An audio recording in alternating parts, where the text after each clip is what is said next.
Portal 100. Intervju.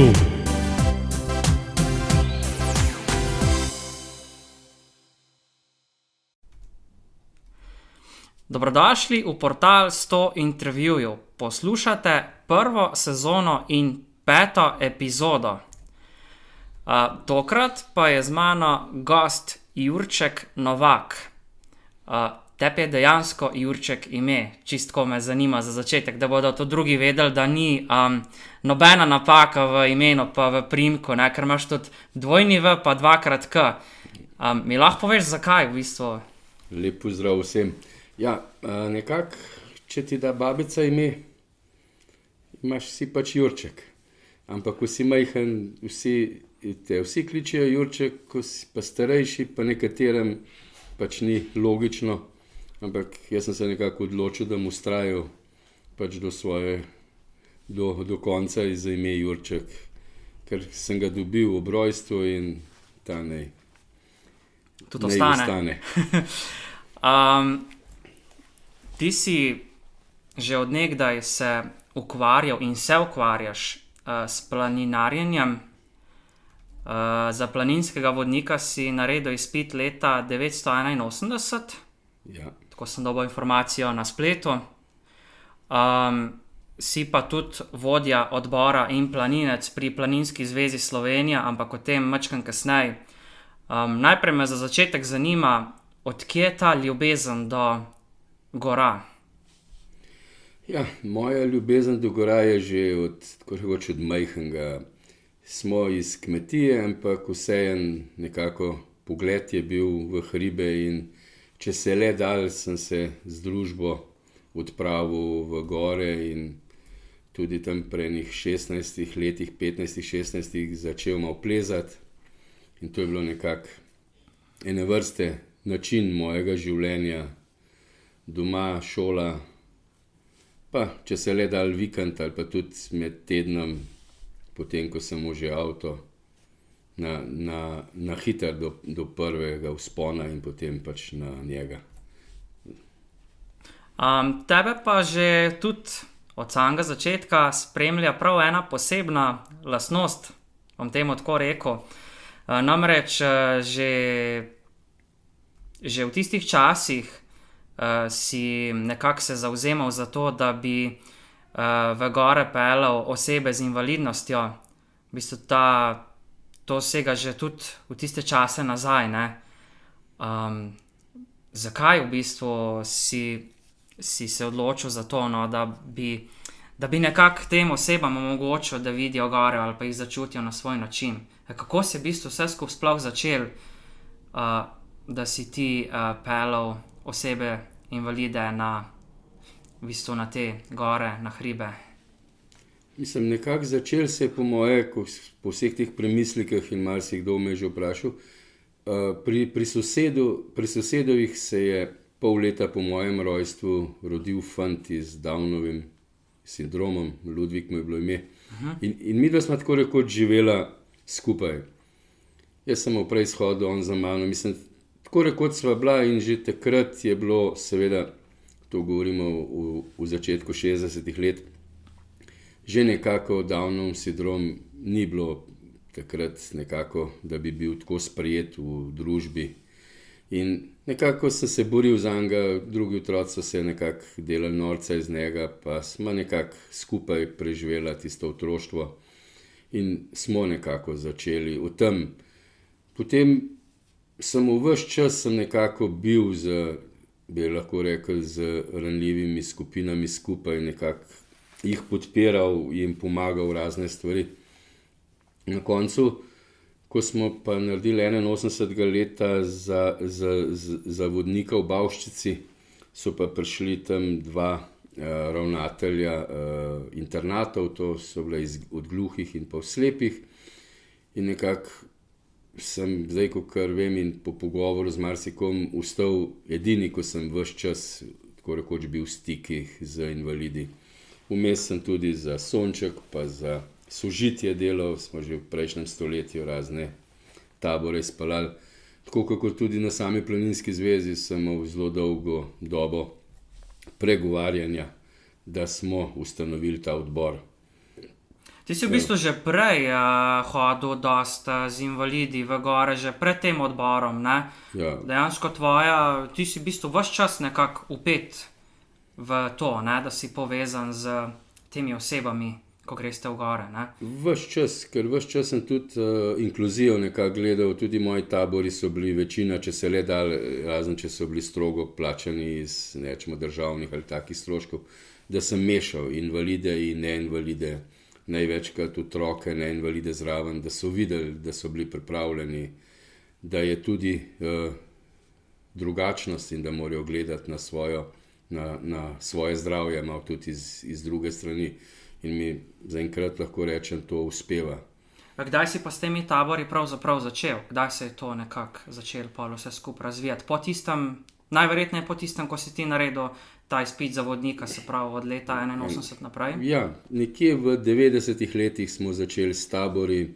Na samem začetku je bilo, da se to ne gre, da ne moremo. Pa smo, kako bi rekli, že od majhnega, če sem mi kdo rekel, da to ne smem, sem to prvo naredil. Aha. In sem pač to tudi pelil tukaj in ni mi bilo nikoli žal tudi kakšne inšpekcije, niti kakšnih grajanj nekaterih ljudi.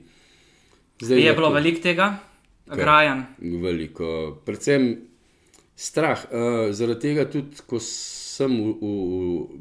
se je ta odbor In planinec ustanovil, je bilo to prvo moje delo, da smo šli pa od Marjete, moje namestnice, ki mi zelo veliko stoji od samega začetka, je bilo premagati strah. Torej, napisati učbenik, mi smo ga poimenovali priročnik, ker malo manjka do učbenika. Prav to, da ni, če rečemo, bojo prišli na pohod ali na srečanje invalidi, da je to zdaj že treba enega pokopati, da je tega konc. Da je samo ta strah premagati in ta strah mi je uspel premagati in zdaj imamo čedalje več isto mišljenikov, ki delajo in ni. To je ena od stvari, strah. In potem pa tudi smo naredili, kot imajo v Planinski zvezi Ciciban planinec, Mladi planinec, tudi mi, Dnevnik In planinec, da je ena motivacija, da lahko lažje otroka ali pa odraslega, da zbira žige, da dobi za nagrado tisto značko ali uponko, če pleza. Ampak da ima eno motivacijo, ker jaz pravim, vsak, ali je to invalid ali ne invalid, ko smo ga za en dan, dva ali pa za 10 na let ali več spravili od doma iz kavča, mu vzeli tisti telefon v zadnjem času, sem zmagal, sem vesel, ker to je tisto, kar šteje. Potem eden, ko pride na en vrh, tisti pogled ali družba ali občutek mu da svoje veliko več, kot pa tisto ležanje na kavču. Čisto razumljivo. Se pravi, namen teh taborov je nekako, da te ljudi po domač povedano spraviš ven, da so pač aktivni, da se družijo med sabo, pa da mogoče malo odmislijo te vsakdanje skrbi.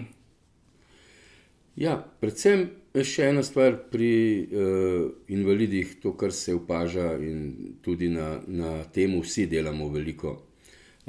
Predvsem to, da se spoznajo med sabo, da ni on največji revež, da on ni edini na tem svetu, da so nekateri in veliko lažje in veliko večjo moč ima, če se dva invalida med sabo pogovarjata, kot pa da jaz kot ne invalid začnem govoriti nekaj, kaj bi bilo. Ker je čisto drugo sprejemanje, meni je čisto jasno, da pravim, zato naj bojo vsi sebi enaki, mi moramo pa sam dati možnost, da se dobijo, da se pogovorijo in da imajo nekaj od tega, da vsak pove in potem, ko pove vsak svoje mnenje o tisti poti, kako jo je premagal in kaj je na vrh ima od tega, to je samo bogatstvo, pa nas, ki smo zraven, ki smo deležni tega, ki poslušamo, ki vidimo, je pa samo plus. In jaz lahko rečem, v vseh letih, kar so spremljevalci, večina, ne morem reči 100%, ampak 99%, na koncu rečejo, da so veliko več dobili, kot so pa dali v tisti dan, v tiste ure. In to je pač tudi ena popotnica, ki jo je nekako lahko slediš in poveš in razmišljaš za naprej, da ni tvoje delo nekaj odvečnega ali pa da ima zelo velik efekt. Ja, zdaj me pa v bistvu zanima, glih, ko omenjaš odbor In planinec pri Planinski zvezi Slovenije. Kako to, mislim, s kakšnim namenom je ta odbor nastal? Zakaj tega odbora v bistvu že prej ni bilo? A misliš, da bi tako stvar rabili že prej, da bi se mogoče bolj intenzivno, mogoče že prej s temi zadevami ukvarjali, ali je prišlo to prav čas ven, ker ta odbor je bil v bistvu ustanovljen leta 2015. Kako ste pa prej sploh delovali? Zdaj, tukaj je več variant. Jaz lahko eno stvar rečem, dobro, da se ga je ustanovil. Da sem dal toliko let, preden se je ustanovil, vse enih 15-20 let, marsikdo na Planinski zvezi me je imel že dosti. Vsega tega je nekaj. Tisto, kar sem prej omenil, strah. Jaz vem, da sem raznim kolegom, vodnikom rekel, v tvojih krajih imaš tega, pa bi šel s tabo. Pa nič ni slabo mislil. On se je ustrašil. On, ko je slišal invalid ali slep ali to ali drugo bolezen ali stanje, se je ustrašil in zaradi tega je bilo tisto, kar sem že prej omenil, da prvo smo šli, da izobrazimo, da ljudi rešimo tega straha. In seveda je bilo tudi na samo strukturo in razmišljanje se je pač to vleklo. Ko nam je uspelo, sedaj je pa stvar in ne vem, lahko, da bi bilo to prej, da bi bilo še bolj, mogoče pa se ne bi tako izpeljalo, ko se zdaj izpelje. Jaz sem drugače ves čas delal in marsikatero planinsko društvo in marsikater vodnik je že spremljal ljudi prej 20-30 let. Ni bilo pa tako, da bi bilo organizirano, da bi bilo izobraževanja, da bi bilo usposabljanja, da bi se, ker tukaj vsak nekako rab prilagoditve. Edina slaba stran vsega tega pa je, da se mi ne zavedamo, da imamo pa tiste tihe bolezni, kakor so pritisk, srce,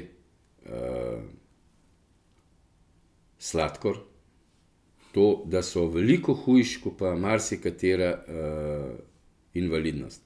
Torej, greš iz zdravim, mislimo, da je zdrav človek in ti ga na poti skrivi, in če ti ne veš, kako reagirati, če ima preveč cukra, če ima premalo, če ima srčen napad, če ima pritiska preveč, mislim, potem je tista stvar, ki je veliko težja, ko se ustrašiš. Tudi tukaj je pa to, kar jaz skozi zagovarjam, nevednost je mogoče večji strah, kakor pa sama invalidnost. In tukaj je tista stvar, ki se potem zgodi, ko mi pridemo na nekaj in ko res imamo ljudi po kapi, po raku, po vseh raznih takšnih manjših in večjih operacijah, boleznih, ki drugače ne bi povedali, ki si vedno želijo, tukaj pa mi pa vemo, kaj jim manjka in temu primerno damo spremljevalca, vemo, na kaj moramo biti pozorni in se imamo vsi, nimamo straha, tudi ti sam pohodnik in mu je veliko lažje, če ve, to ne gremo, zdaj pa povemo, taj pa ta, mislim. Zdaj vemo, da gluhi, da kretajo med sabo, vemo, da so gluhi, slepi, da imajo belo palco. Potem, da so nekateri gibalno uverani na vozičkih, potem se pa zmanjka. Potem pa mi ne vemo, kakšne. To so tiste skrite invalidnosti ali bolezni, ki jih pa ne vidimo. Vemo še kakšen, da ima Downov sindrom, potem se pa za laika ali za povprečnega pohodnika ali človeka neha. In tudi mi, ko vemo, kdo je, ne govorimo, kaj ima kdo, ampak ker marsikater spremljevalec lahko uro, dve spremlja on, če pa pot daljša, rab pa on spremljevalca. Tudi to je. In če ne obeseš to na zvon in če to peleš, koliko je treba, vejta tista dva, ki sta neposredno v to vpeta, je to čisto normalno. In ko se marsikdo reče na koči, ja, sem pa komi, če ne bi mi ta pomagal, šel in potem ga gledal, ja, kaj se tepne, če imam vse ti spremljevalc.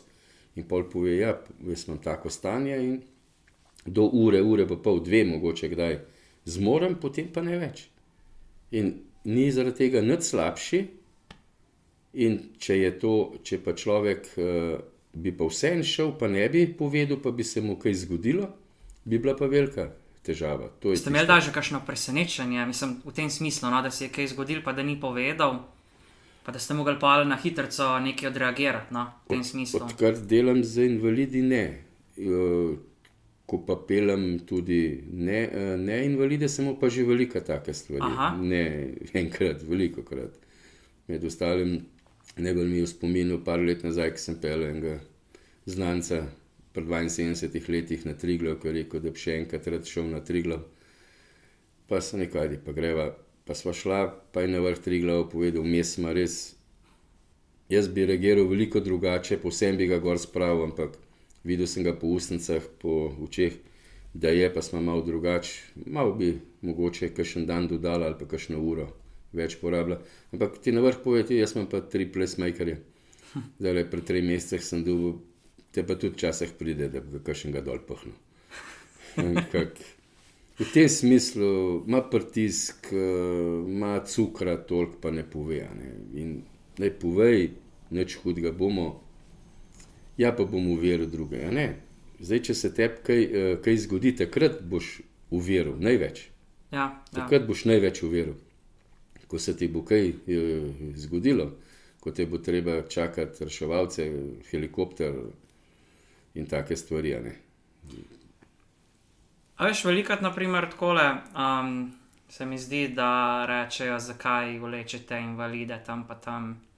Naprimer, en tak dogodek je bil letos, pač omenil bom, ne, ja. Tole s Triglavom, ko so šli slepi slabovidni gor in je bilo enih komentarjev, zakaj njih kaj gor vlečete, kaj itak nimajo nič od tega. Ampak, kaj imajo dejansko te osebe od teh pohodov, ko gredo nekam takole? Zdaj, če bi začel glede tega, kar je bilo v Triglavu. Vse potem je to zelo hitro potihnili in tudi marsikateri mediji smo bili na raznih, tako so nas poklicali, da smo povedali realnost. Nas niso reševali. Reševali so turiste. To je bilo eno. Druga stvar, mi ko smo šli v ponedeljek, v torek zjutraj ob 3, je bil vreme stabilno. Mi ko smo prišli v Krmo dol, mi nismo vedeli, kaj se je dogajalo v drugim koncu doline, tam, kjer je podirali. In mi smo se pelali že z avtobusom 4 km slabe, ko smo se ustavili. Torej, predvsem je bila nevednost kovinarske koče, kje je. Kovinarska koča je ob cesti, v dolini. Ja, ki je v dolini, ne? In torej, ljudje so pa povezali Triglav pa kovinarska koča, torej se ve, da so govorili neumnosti samo tisti, ki so nevedni, ki ne vejo, kje je kaj. A kaj se pa tiče samih invalidov ali pa slepih, jaz lahko povem, da invalidi imajo veliko več občutka sreče in to pokažejo ob usvojitvi, pa ne glede vrha ali enega dela poti, kakor pa mogoče marsikater, ki mu nič ne manjka, po domač povedano. Zakaj? Zaradi tega, ker on je v hribih je čedalje več tekmovanja. Koliko hiter bo prišel, kam se bo povzpel, mislim, je tisti žig pa višinska več vredna, kot pa tisto, kar vidi. In istočasno, ko se mu toliko mudi, spregleda vse ostalo. Invalid, ko pa pride, ima vso pot, mora se koncentrirati, razmišljati, pri slepih še bolj, ne. Moraš tudi gledati, da boš prišel dol. In vrh, tisti občutanje, ki ga jih mi, kot spremljevalci, vodniki, čutimo, ko zapeleš na vrh Triglava 19 slepih, je to čisto nekaj drugega, kot pa nekaj, ko bi en rekel, da nimajo nič od tega. Njihovo čutenje, njihov občutek, ki se prenaša od nas, ker smo zmagali, mi smo dobesedno zmagali, ko smo to napeljali. In mene je posod motilo, in to sem vsem medijem povedal, ki so me poklicali, pa kar dosti so me, da me je zmotila ena stvar. Niso pohvalili njih, ki so to zmogli, naj pluvajo po meni, kot če. Jaz sem toliko star, da to mene imam pretrdo kožo za kakšne take, ko vem, da je to samo ljubosumje ali pa nevednost, zavist. Njih pa niso pohvalili. Zakaj so oni krivi, ko so to šli? Če sem bil jaz kriv, da je bilo takšno vreme. Ker tako tudi tebi lahko povem. Jaz sem marsikomu rekel, da bi te, ko so bili najbolj pametni, bil zelo rad za najboljše prijatelje. In to je iz enega razloga. Če je on vedel, da bo 3 dni po našem odhodu v tisti dolini toliko drevja padel, ta mora vedeti, kakšna so loto številke. Ja, bi ga še jaz poznal, da mi povedal te številke. In mi naj pove, pa bomo oba dva nekaj imela od tega. Ja. To je bilo živo natolcevanje. V letošnjem letu pa sploh kakršen bil vreme. S tem še enkrat, mi smo šli v doma, ko je bilo napovedano lepo vreme. In mi smo po soncu hodili, to dokazujejo tudi slike. Ja, sej, to se strinjam, da sem tudi sam, ker sem spremljal takrat medije, so dejansko sem pisal, da so oni gor ostali, ne, na Triglavo, ne dejansko, kje točno. V bistvu ste bili že v dolini. Ja, cesti. Če smo se 4 km po cesti pelali, pa nismo šli peš, ampak smo se pelali v avtobusih, po kombijih. In to je bilo pač precej stvari napihnjenih, ne, in žal je to tako, da mediji, bom čisto rekel, gledajo pač na svojo rt in na to, da bojo dobili klike in seveda tudi denar posledično. Ampak pustva to. Veš kaj, naslednja stvar, ko me to zanima, kako vi dejansko kot Planinska zveza, pa kot odbor In planinc, kako te priprave potekajo, ne, da vi usposobite, morava tudi omeniti, ne, že spremljevalce si prej omenil, se pravi, ti spremljevalci gredo z invalidi brezplačno v hribe, se pravi, to je njihova prostovoljnost, vam prav, ne? Ja. Seveda to terja nek čas, terja neko znanje. Kako vi, se pravi, te spremljevalce sploh usposobite, da lahko enega, recimo slepega ali pa enega na vozičku nekam pele gor na nek hrib, ko greste. Kako to sploh poteka, no, če mačke napišeš? Mislim, zdaj pri nas se prijavljajo te spremljevalci, ki so tudi nekaj laikov, da so vodniki, mentori, alpinisti, gorski reševalci, rečemo raznih socialni delavci, tako se pravi, imamo razne profile, to je sam plus, da se dopolnjujemo.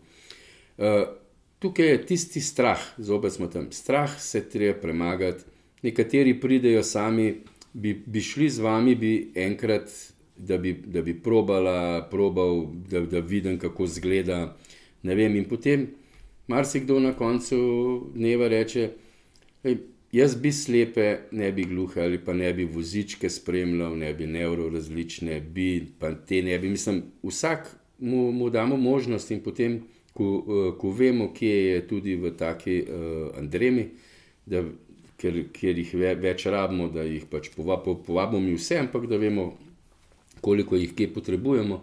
In iz tega, predvsem človek, ko pride samo za malco, dati cel dan ali 2-3 dni na poti, je že zame človek z veliko začetnico.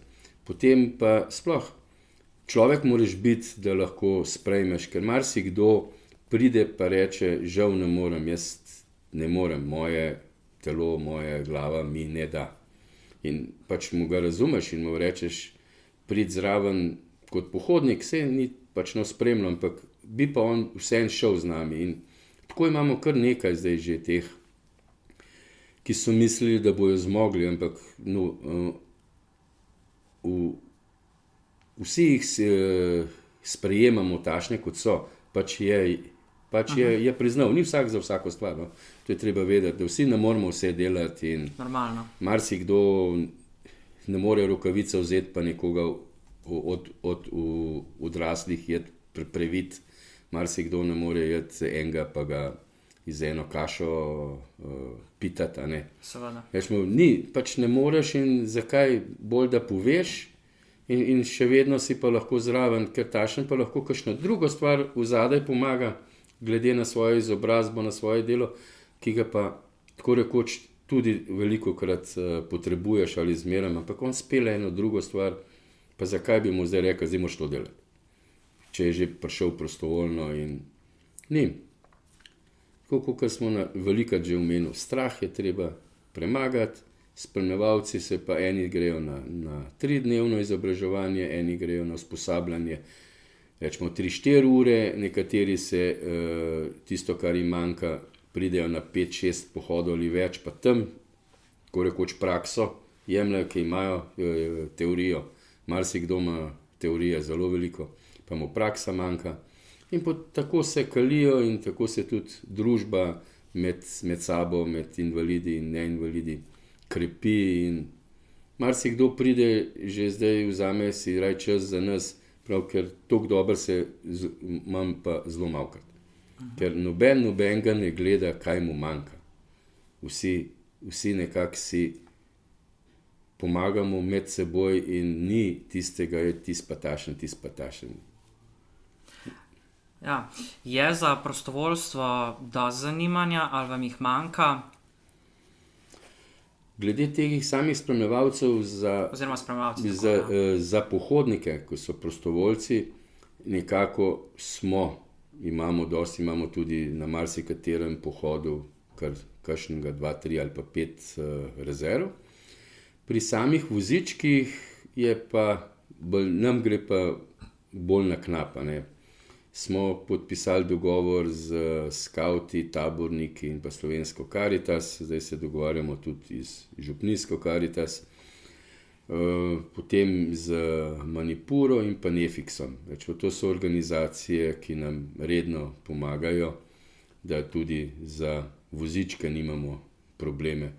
Res, da na kakšnem pohodu mora kakšen od staršev ali kakšen drug iz drugega dela pohodnikov prostovoljc prideti na to del, ker mi, ko imamo za vozičke pohode in pa za manj pripravljene pohodnike, imamo vedno iz dveh.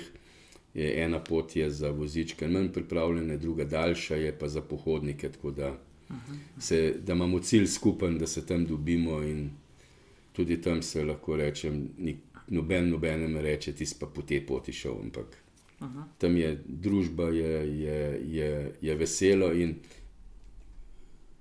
spoštovanje, to, kar je, rečemo, odlika samega odbora in pa vseh nas, ki smo, da se spoštujemo med seboj in da se ne gledamo, kdo je bolj bogi, kdo je manj bogi, kdo je več naredil, kdo je manj naredil, ampak da smo tam vsi enaki. Tam smo vsi in planinci in tam ni, kam spadaš kdo. Drugače pa, ko greste na neko pot, ko imate nek pohod, naprimer, recimo, ajde Triglav, naprimer, bom dal primer, gor pač vozičkarji ne morejo iti, ne. To je dejstvo, tisti, ki so na vozičku, ali se, mislim, najbrž ne gre, ne. Ne.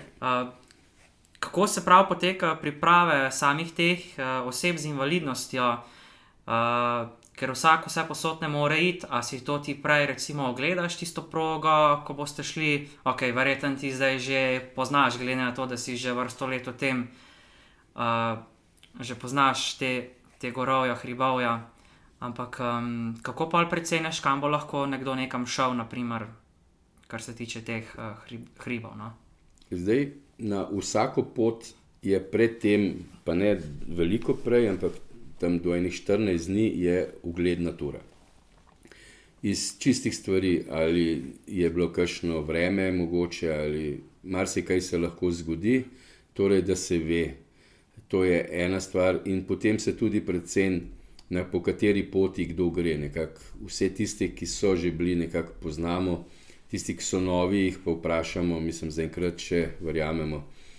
Zaenkrat po pricveden tudi še nismo imeli nekih, ko bi radi ne vem kam, pa vejo sami in mi, da niso zmožni.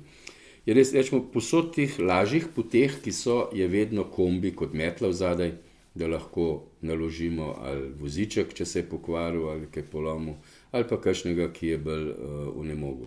Na teh daljših poteh je pa marsikatera pot razen v Visokogorje ima nekje eno cesto, ki mogoče ni tako daleč, ne, in potem ta spremljevalec, ki je pa sigurno vodnik tudi, ali se pa malo pozamenjamo, ki potem zapelje do tja in se potem odpelje v dolino.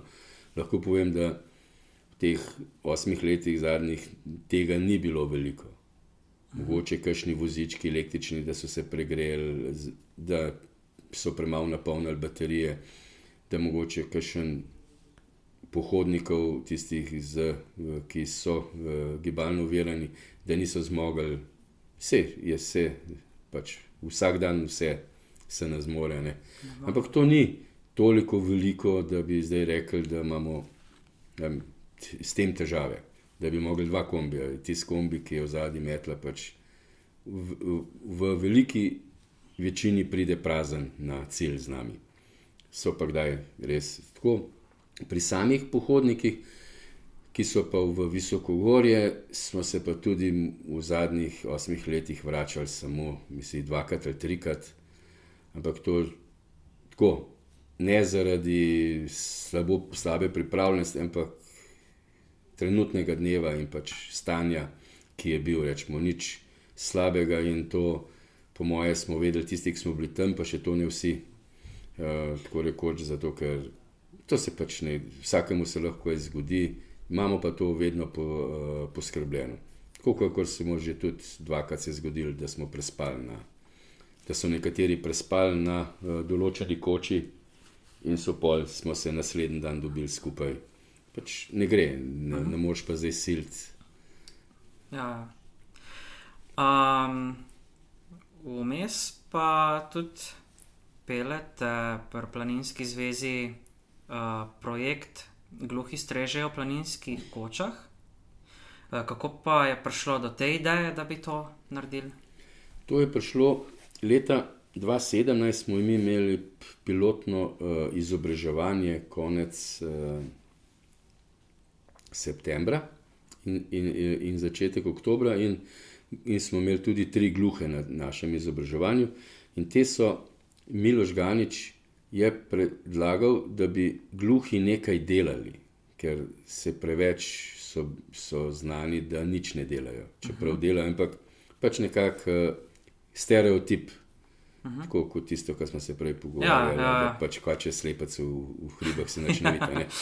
Mislim, to je čisti stereotip. Tukaj tudi in smo nekako se dogovorili, da bomo pač gluhi stregali v planinskih kočah. Jaz sem poklical na par koč, in so rekli, seveda te podpremo z veseljem, sam pridite. In smo lepo v petek, smo 2018 imeli 10 koč in smo v petek šli na kočo, v nedeljo končali, stregali. Zdaj v vseh teh letih smo na 57 kočah stregali, smo že dokaj poznani. Kakšen je odziv ljudi? Ta prva leta zelo, kako bi rekel, pozitiven, ampak presenečen. Bilo je, kako me bo gluh stregel, pa se nama, pa nič. In na koncu, ko so videli, da se je vse išlo, smo naredili en pripomoček, to je valček, ki se da na mizo, ki ima na vrhu modro, spodaj ali kontra rumeno barvo. In zdaj, če je modra, torej natakar ve, da bi eden rad naročil. Če ga položiš, je torej, da ne rab uslug od natakarja, če da pa rumeno gor, je pa tudi, da bojo plačali. In da pa še to tudi slepi vejo, kakšna barva je kje. Imamo v armeni luknjo za 2 centa, kjer tako rekoč, da se ve, da je za plačati.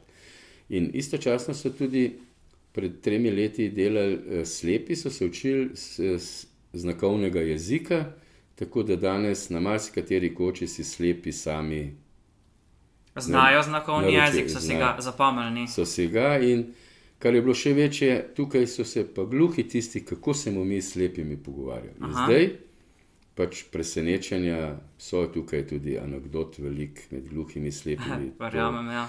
To je res, ampak smo nekaj postorili, gluhi so dokazali, da lahko delajo, da jim je lahko zaupamo in da ni potrebno, da se sami med sabo. Istočasno so pa tudi promovirali znakovni jezik, kar je tudi ena od tistih, da se ljudje, mislim, da se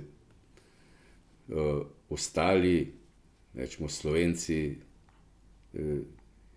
zavedajo, da se lahko komunicira. Kar pa mene zelo presenetilo, je veliko tujcev prišlo.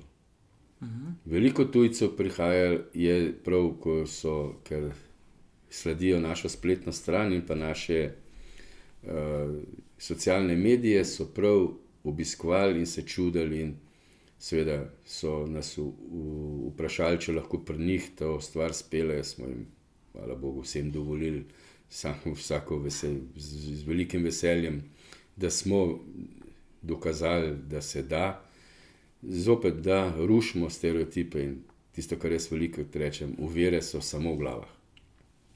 Ja, to bi se pa čisto strinjal s teboj. In tukaj lahko izpostavimo pa še en projekt. Imate kar nekaj projektov, no, ampak v bistvu tele najbolj, se mi zdi, te najbolj vredne izpostaviti. So vsi vredni, da jih izpostavimo, ne, ampak tale mi je tudi, no, ko so pa slepi slabovidni planinci osvojili slovensko planinsko pot, letos septembra je bil zaključek. To je pa tudi v bistvu kar bilo zahtevno, ne, več let potekal ta projekt. Jaz si nekako jaz delam bolj vse projekte, da so na dolgi rok. Tako da letos marsikdo mislil, da smo zaključili s tem, pa da bomo ugasnili, pa ne bomo, imamo že nov projekt, ki ga lahko na koncu malo več v njemu. Ja. Mi smo rekli, in planinci grejo po slovenski planinski poti. To je stara slovenska transverzala za starejše, ki so vedeli, tako je bilo, invalidi nezmožni. Potem, da so pa slepi in slabovidni, imamo delovno skupino Odločen korak in oni so rekli, da bojo pač šli in je SSP po SPP, tudi sama kratica, slepi slabovidni planinci po slovenski planinski poti in tudi res je, da je bilo njih največ, ki so hodili. Drugače so hodili tudi drugi invalidi, samo njih ni bilo toliko, vsako skupino kot slepih in slabovidnih. In na samem začetku 8. februarja leta 2020, ko smo začeli z Mariborsko kočo in pa Ruško, prva dva žiga, je bilo presenečen za vse, kako bomo zmogli in potem nas je korona malo ustavila, drugače bi bil projekt en let prej in bi se sovpadal za 60-letnico prvega organiziranega vzpona na Triglav slepih. Letos smo jo pač 70-letnico slovenske planinske poti zaključili, isto eno okrogla obletnica. Veliko krat, ko smo šli, ko sem se šel na ogledne ture ali pa dogovarjali, kako bojo slepi šli. Vse je bilo še po dolin, po teh nižjih, Pohorju ali kaj, teh pa po Primorski, čeprav marsikdo je zelo zmotno. Mislijo, da je samo Triglav tisti najtežji, so še težji vrhovi. Če greš na eno Raduho ali pa na eno po Pohorju ali po Koroškem, isto moraš premagati na vsak dan po 1000 višincev ali pa še več. Seveda. To je tisto, ampak tukaj so slepi in vsi invalidi ena stvar, zaupali so svojim spremljevalcem. To je tisto, kar je sožitje dveh, kar gre in se je vse lepo končalo, brez poškodb, brez vsega. In res, ko pelješ ljudi na Razor, na Prisojnik, na Jalovec, je Triglav res potem tisti mačji kašelj. V bistvu eno od, tako recimo, mogoče od lažjih vrhov, kakor pa mogoče marsikateri drug, ko ga je treba osvojiti, pa je bolj zapleten. Ja, noben hrib v Sloveniji nima toliko varoval, koliko ima Triglav. Ja, ker je to turistična destinacija, To je v bistvu najbrž iz tega vidika pol, ne, pač neka znamenito slovenska, ne. Ja, nekako nam je šlo iz rok, je še vedno kot planinc pravim, Triglav nam je šel iz rok. Pol manj bi bilo, isto bi bilo, mogoče bi bilo malo manj obiska, ampak res danes, da se potrdiš, da si Slovenec, da moraš na vrh prijeti Triglava, če nisi človek, ti nič ne pomaga, tudi če si 5krat Slovenec. Ja.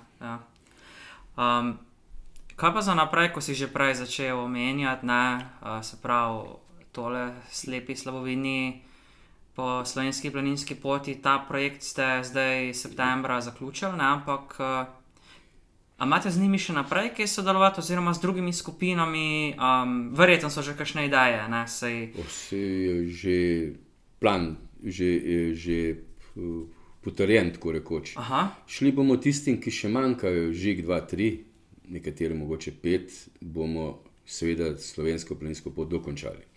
Ne bomo. Je pa res, da so določeni vrhovi za individualni obisk, ne za 30, 40 ali 64, kolikor nas je šlo na Triglav. Šli bomo v Visokogorje, v junij, julij, avgust bomo v Visokogorju in pa za drugo leto imamo tudi plan, da obiščemo en 4000-ak. To treba pa ven iz Slovenije, ja. To je Breithorn. Aha. Drugače imamo pa projekt 24-26, da bomo delali vse 3 evropske poti, E6, E7, E12, Martinovo, ker je nekako povezovalna med temi velikimi potmi, ker med določenimi žigi je tudi po 20-30 km. Za tiste, ki ne vejo, kje so te poti, če lahko sem na kratko pišeš. E6 gre od Radl na avstrijski meji pa do Strunjana.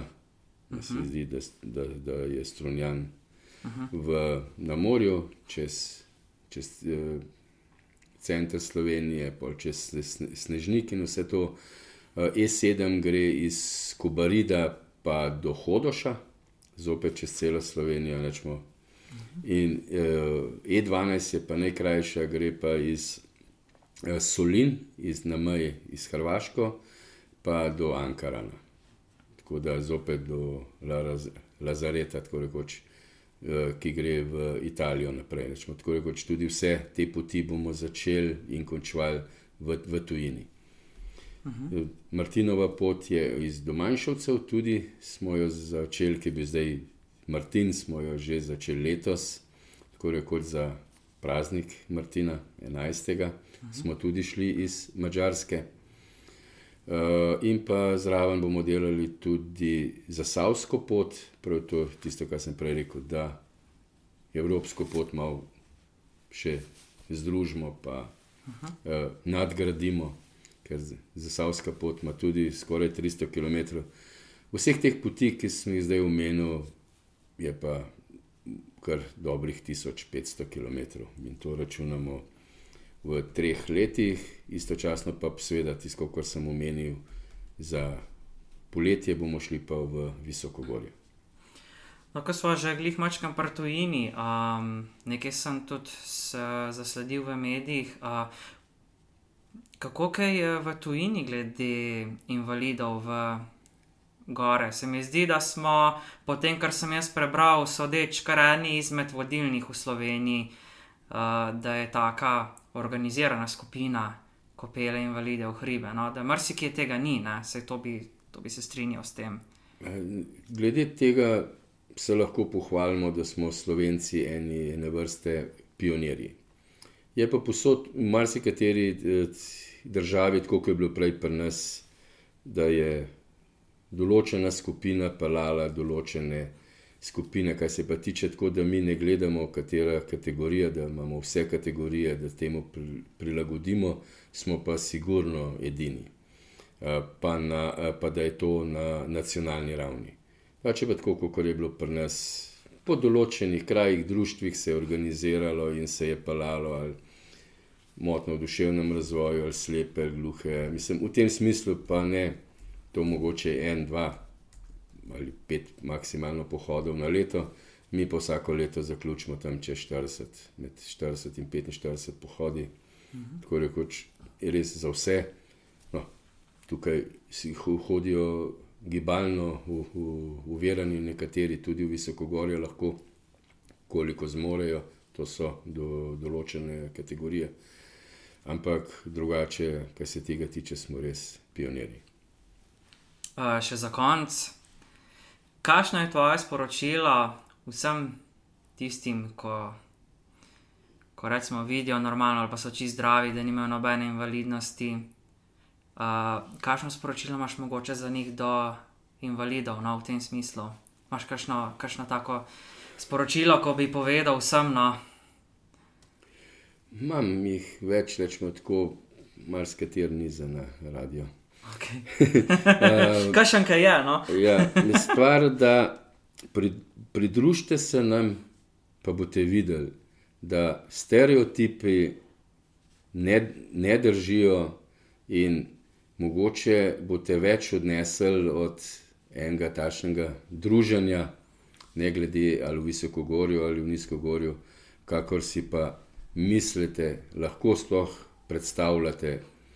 Ker ko en slep in ima pred sabo voziček, mislim psa, ali pa nima, vleče voziček in mu ta na vozičku zaupa, res da mu mora tudi povedati, kam morajo ga usmeriti, je nekaj, ali ko gluh pelje slepega na Storžič in take, mislim, to je toliko stvari, ki smo jih dokazali, ki so bili z nami novinarji, ki pa niso, tako rekoč, pristranski, ne sej v tem našem delu, pustimo politiko. Res, ko se to morate doživeti, istočasno spoštujte, kar imate in vedite, da ni nobeden več vreden, kakor je drug. Vsi smo enak. Je pa en pregovor, ki drži, da je pamet najbolj razdeljena po celem svetu. In to samo zaradi tega, ker vsak misli, da ima dovolj. Jaz sem že predhodna gosta vprašal, bom tudi tebe, kje se vidiš čez 10 let? Tam, ko sem zdaj. Ok. Jaz nimam, ne vem, da bi spremenjal to, kar delam že 42 let. Ne verjamem, da sem odločil, če mi bo zdravje zaslužil, seveda, ko zdaj bom jaz tukaj. Ja, pa zaključila, Jurček, jaz se ti zahvaljujem, da si bil moj gost. Seveda veliko uspešnih podvigov v gore še naprej. Pa seveda tudi tebi in vsem ostalim vesel december, vesel Božič in seveda tudi srečno v letu 2024. Upajmo, da bomo slišali še veliko takih pozitivnih zgodb tudi iz tvoje oziroma iz strani uspehov invalidov, ko bodo osvajali hribovja v naslednjih letih. Hvala za povabilo in vsem želim, kakor tebi in vsem tvojim poslušalcem, enako. Jaz pa vas še spomnim, če vas karkoli zanima ali pa bi radi spremljali, portal 100.si, Facebook, Instagram, smo pa doma tudi na Discordu. Vsem skupaj želim lep pozdrav in se slišimo prihodnjič.